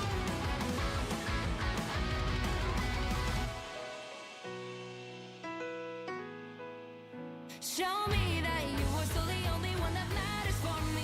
I'll be waiting for your hands holding on to your heart. Look inside you. Can you feel it? The sparks in you. And it unleash it. Open your eyes, raising the distance, smashing through time walls. Before the rift splinters yet again. We are rivals to the end. Rise up.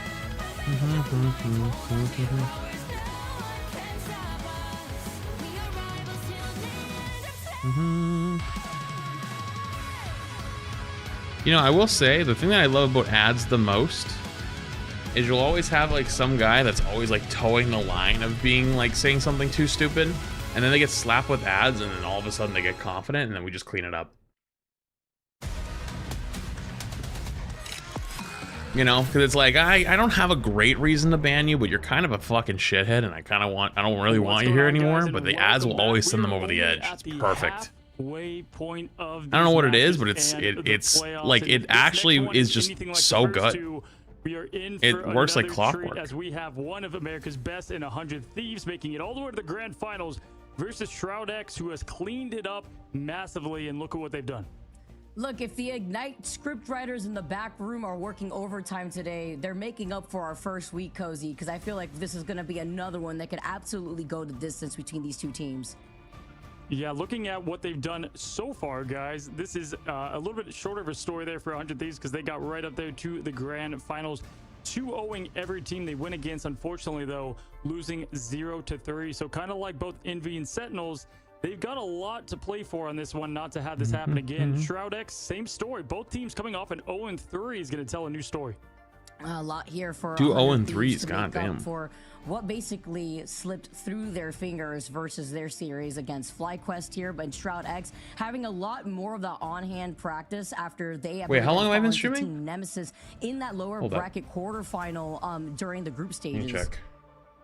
Yeah, for sure. I mean, we've seen 11 hours. ShroudX, they've come together, and as players, we always say this, but hey, YouTube, so much I need to restart you guys. It's just that we got to see it, you know, together. 12-hour VOD. Once it goes over 12 hours, it gets cooked. So I need to restart you guys real quick. So if you're on the YouTube side, the stream's gonna go down for like 2 minutes, and then it will go back up. Okay.